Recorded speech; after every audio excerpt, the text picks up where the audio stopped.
crew sealed the holds tight to prevent flooding.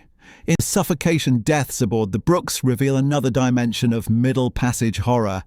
This vessel, designed to carry 451 enslaved people, was frequently packed with over 600 human beings. The cargo holds were divided into shelves barely 18 inches apart. Adult men were chained in spaces measuring just 6 feet by 16 inches. During storms, the hatches were battened down, sealing the holds completely. Fresh air couldn't circulate and the temperature soared. Carbon dioxide levels rose as hundreds of people struggled to breathe in the fetid darkness. Those on the lower shelves were crushed by the weight of people above them as the ship pitched and rolled.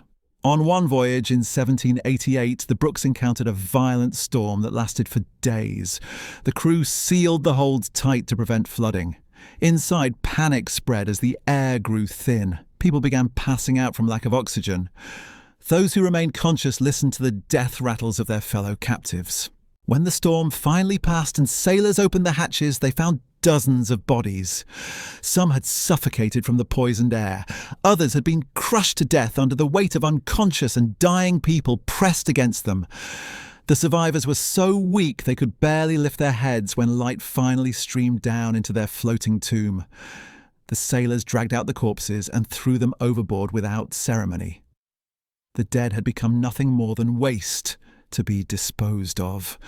Those who survived would carry the trauma of those suffocating hours for the rest of their lives, assuming they lived long enough to reach their destination.